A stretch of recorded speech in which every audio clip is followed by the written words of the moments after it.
नमस्कार दोस्तों, success study Baloda YouTube channel में आपका स्वागत है। जैसा कि हम सब जानते हैं, नवंबर माह में नेस यानी नेशनल अचीवमेंट सर्वे, राष्ट्रीय उपलब्धि सर्वे आयोजित होना साबित है। एनसीईआरटी के द्वारा प्रत्येक 3 वर्ष में यह सर्वे आयोजित किया जाता है।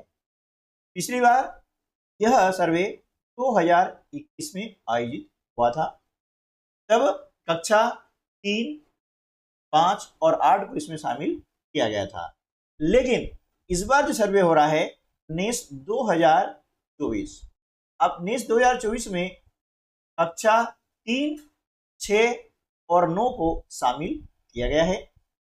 तो इस प्रकार से आज हम बात करेंगे कक्षा 6 के लिए अभ्यास प्रश्न बैंक के अंतर्गत हिंदी विषय की। हिंदी विषय के अंतर्गत प्रश्न जो पूछे जाएंगे वे कक्षा 5 के लर्निंग आउटकम्स पर आधारित प्रश्न होंगे।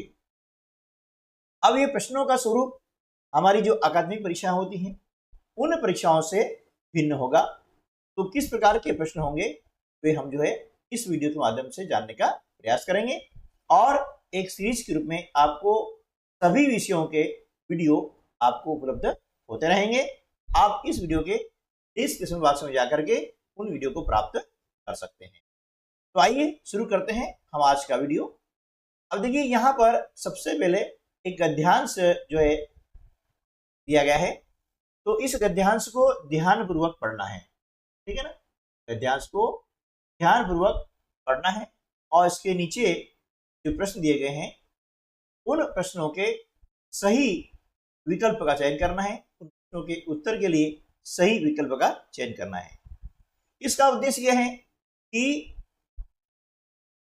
किसी भी पाठ्य वस्तु को पढ़ करके समझ सकें और समझ करके उन प्रश्नों का उत्तर दे सकें, उसका विश्लेषण कर सकें।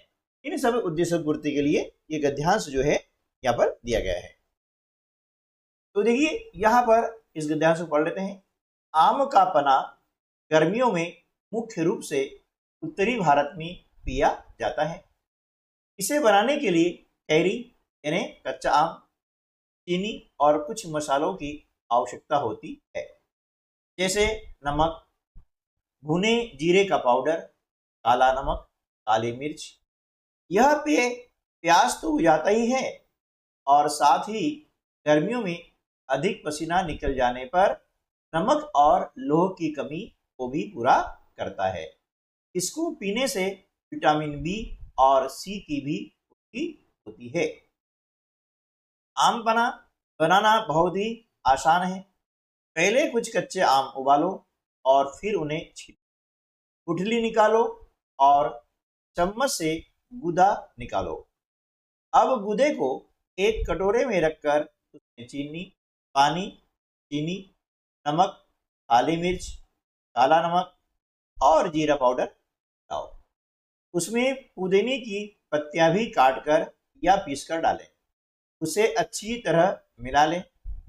बर्फ डालकर ठंडा करके परोसें। स्वादिष्ट होने के साथ आम पना अपने ताजगी भरे हल्के हरे रंग के कारण सुंदर भी लगता है। अब एक गद्यांश पढ़ लिया है। अब गद्यांश पढ़ने के बाद में यहाँ पर जो प्रश्न दिए गए हैं उनके उत्तर हमें छांटना है। देखिए पहला प्रश्न है, गद्यांश में वर्णित पना बनाने के लिए मुख्य सामग्री क्या होगी। देखिए अभी हमने यहाँ पर इस गद्यांश को पढ़ा है और उसमें बताया हमने कि इसमें जो पना बनाना है इसके लिए जो है हमें किसकी आवश्यकता होगी। तो उसके लिए हम देख रहे हैं कि सबसे जो जरूरी चीज है वो क्या है, कच्चा आम। ये लिखा हुआ है, इसे बनाने के लिए कच्चा आम है ना, चीनी और कुछ मसालों की आवश्यकता होगी। इसमें मुख्य सामग्री क्या हो गई है, कच्चा आम हो गई है। इसलिए विकल्प सी से उत्तर होगा। दूसरा प्रश्न है, आम पना औषधि के रूप में कब उपयोगी होता है। औषधि मतलब दवाई है ना। तो आम पना जो है दवाई के रूप में कब उपयोगी होता है, तो हो जाएगा लू के उपचार में। जब लू लग जाती है तो उसके उपचार में आम पना किया जाता है। तो विकल्प डी इसका सही उत्तर हो जाएगा। इस प्रकार से ध्यान से पढ़ें और फिर इन प्रश्नों का आसानी से दें। तीसरा प्रश्न है, आम पना बनाना बहुत आसान है, वाक्य में रेखांकित शब्द का विलोम क्या होगा। देखिए यहाँ पर रेखांकित शब्द क्या है, आसान। अब आसान का विलोम क्या होगा, आसान का विलोम होता है कठिन, है ना। तो विकल्प सी इसका सही उत्तर हो जाएगा। अगला प्रश्न है, सुंदर शब्द का विलोम होगा। विलोम माने विपरीत अर्थी शब्द, यानी जिसके अर्थ उल्टे होते हैं, है ना। विपरीतार्थी शब्द कह सकते हैं, विरुद्धार्थी शब्द कह सकते हैं, या उल्टे अर्थ वाले शब्द तो विलोम शब्द कहलाते हैं। तो देखिए यहाँ पर सुंदर जो शब्द है, तो सुंदर शब्द का विलोम क्या होगा। तो ये 4 विकल्प दिए गए हैं, इनमें से सही विकल्प हो जाएगा असुंदर, यानी कुरूप, ठीक है ना। प्रश्न 5, आम के अलावा निम्नलिखित फलों में से किसमें गुठली पाई जाती है, ठीक है। अब देखिए यहाँ पर 4 विकल्प दिए गए हैं, अंगूर, बी केला, सी पेड़, डी पपीता। तो हम देख रहे हैं कि आम के अलावा जो यहाँ पर जितने भी फल दिए गए हैं, इनमें से जो बेर में गुठली पाई जाती है, बाकी इन तीनों में गुठली नहीं पाई जाती, ठीक है। इस प्रकार से मैं ध्यान से पढ़ा और इसके प्रश्न को देखो। अब आगे देखिए, आगे सूचना दी गई है और इस सूचना को पढ़ करके प्रश्नों के जो उत्तर दिए गए हैं उसमें से सही उत्तर का हमें चयन करना है। अब देखिए यहाँ पर लिखा है टैगोर अपार्टमेंट, टैगोर गार्डन, दिल्ली। सूचना है रक्तदान शिविर का आयोजन, दिनांक है कुछ भी हो सकता है दिनांक, है ना, 28 सितंबर 2020। ये समझाने के लिए है। आप सभी को अत्यंत हर्ष के साथ सूचित किया जाता है कि 2 अक्टूबर अर्थात गांधी जी की जयंती के शुभ अवसर पर अपार्टमेंट के सामुदायिक भवन में एक रक्तदान शिविर का आयोजन किया गया है।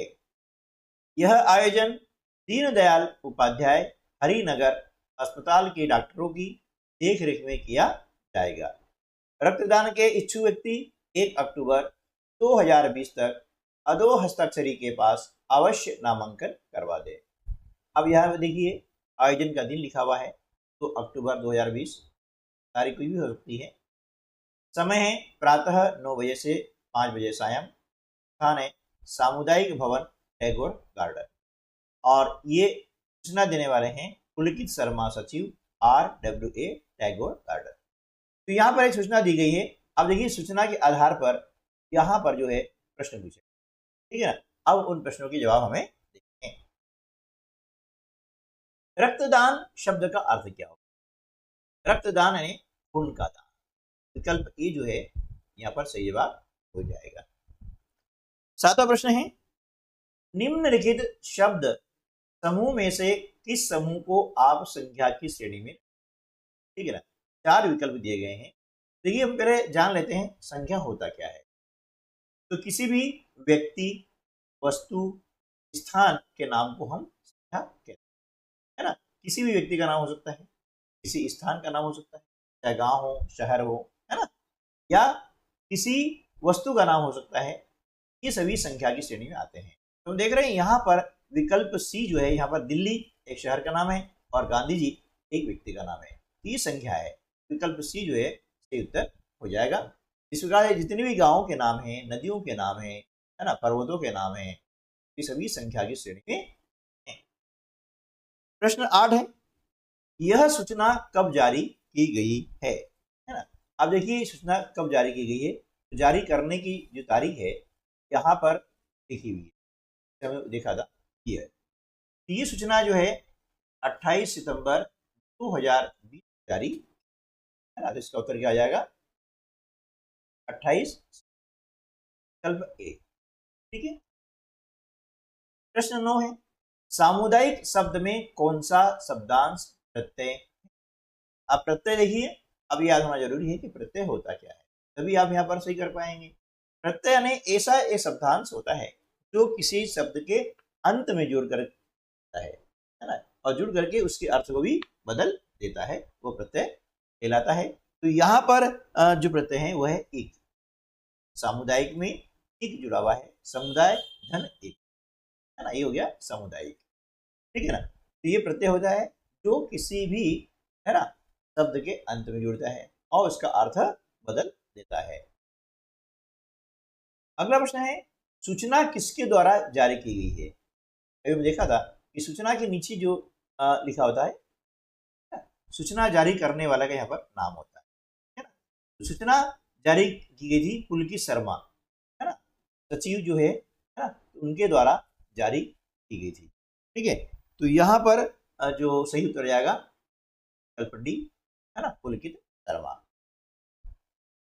अब अगला जो प्रश्न है वो यह है कि सबसे पहले आपको दी है तालिका, है ना। अभी देखा हमने एक गद्यांश पढ़ा, उसके बाद में एक सूचना, तालिका, और भी आगे इसी प्रकार के प्रश्नों का अभ्यास करेंगे ताकि इन सबको पढ़ करके हम उन्हें समझ सकें। तो यहाँ पर तालिका दी गई है, इसका अवलोकन करना है और अवलोकन करते हुए जो प्रश्न नीचे दिए गए हैं उसके उत्तर देना है। देखिए यहाँ पर जो राधा की वार्षिक मूल्यांकन समय सारणी दी गई है, या सन कुछ भी हो सकता है, 2020-21 लिखा हुआ है या 2023-24 हो सकता है ना, तो ये अलग अलग वर्ष हो सकते हैं, ये वर्ष लिखा हुआ है। कक्षा 5 के लिए है, या कक्षा भी चेंज हो सकती है। समय है सुबह 10 बजे से 12:30 बजे तक, यानी 12:30 बजे तक। ठीक है ना। अब दिनांक है 3 विषय और परीक्षा मौखिक है या लिखित है, इसके बारे में नीचे वर्णन किया हुआ है। ठीक है, तो इसका उद्देश्य ये है, अब इसे पढ़ने को आना चाहिए, समझ में आना चाहिए कि इस तालिका का मतलब क्या है। ठीक है ना। तो देखिए यहाँ पर पहला जो प्रश्न दिया गया है कि समय सारणी के अनुसार, है ना, समय सारणी के अनुसार 8/3/2020 यानी 8 मार्च, 3 मतलब होता है तीसरा महीना कौन सा आता है, जनवरी, फरवरी और मार्च। तो मार्च में लिखते हुए यहाँ पे 3 लिखा हुआ है, उसका क्रम जो रहता है ना। तो 8/3/2020 मतलब हुआ 8 मार्च 2020 एवं 15/3/2020 यानी 15 मार्च 2020 दिनांक को कौन सा दिन होगा। तो क्या करना है हमें, अब 8 को देखना है। देखिए ये 8 मार्च 2020 को दिन है सोमवार। ठीक है, और 15, देखिए अब 15 मार्च 2020 को भी क्या है, सोमवार है ना। तो यहां पर हम देख रहे हैं कि विकल्प डी हमारा उत्तर हो जाएगा, है ना, यानी 8 मार्च को सोमवार है और 15 मार्च को भी सोमवार है। अगला प्रश्न है प्रश्न 12, राधा की वार्षिक परीक्षा कुल कितने दिवस में संपन्न होगी। अब देखिए यहाँ पर कुल कितने दिवस में संपन्न होगी का मतलब ये हुआ है कि परीक्षा कब प्रारंभ हो रही है और कब समाप्त हो रही है। देखिए 8 मार्च को परीक्षा प्रारंभ हो रही है और 18 मार्च को समाप्त हो रही है, तो कितने दिन लगेंगे। अब देखिए 8 इसमें शामिल है, तो ऐसी कंडीशन में क्या करेंगे, 18 में से हमने क्या किया, है ना, 18 में से हमने 8 को घटा दिया, कितना बचा, 10, है ना।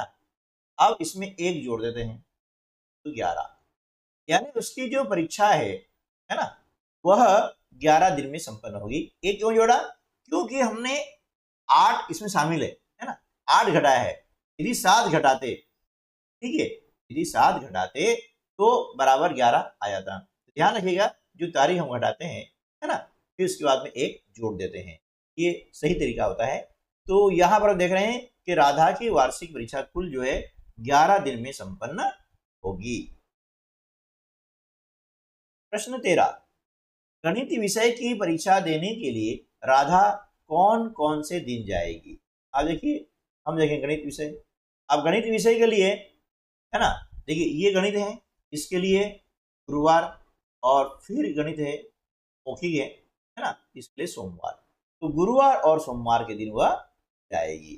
ठीक है ना, तो जाएगी गुरुवार और सोमवार के दिन, यानी विकल्प ए जो है सही जवाब होगा। अगला प्रश्न है वार्षिक शब्द का अर्थ क्या होगा। वार्षिक का मतलब होता है वर्ष में एक बार, है ना, तो विकल्प सी जो है इसी बार हो जाएगा। माह में एक बार उसको हम बोलते हैं मासिक, है ना, 6 माह में एक बार होता है उसे हम बोलते हैं 6 माही या अर्धवार्षिक। सप्ताह में एक बार जो होता है उसे हम बोलते हैं साप्ताहिक। और 15 दिन में एक बार जो होता है उसे हम बोलते हैं पाक्षिक। ठीक है ना, ये शब्द हमें याद होने चाहिए। प्रश्न 15 है, मंगलवार और शनिवार को राधा कौन कौन से विषय की परीक्षा देगी? है ना, मंगलवार और शनिवार को देखिए, अब हमें देखना है मंगलवार और शनिवार ढूंढना पड़ेगा, ठीक है ना। देखिए ये मंगलवार है, देख रहे हैं आप मंगलवार, और ये है शनिवार। तो किस विषय की परीक्षा होगी? देखिए मंगलवार को होगी अंग्रेजी की और शनिवार को होगी पर्यावरण की, है ना। तो यहाँ पर हम जो है देख लेते हैं और सही प्रश्न का उत्तर हो जाएगा अंग्रेजी और पर्यावरण, यानी विकल्प डी हमारा सही उत्तर हो जाएगा। ठीक है दोस्तों, तो आज की वीडियो में बस इतना ही। मिलते हैं अगले वीडियो में, तब तक के लिए नमस्कार, जय हिंद।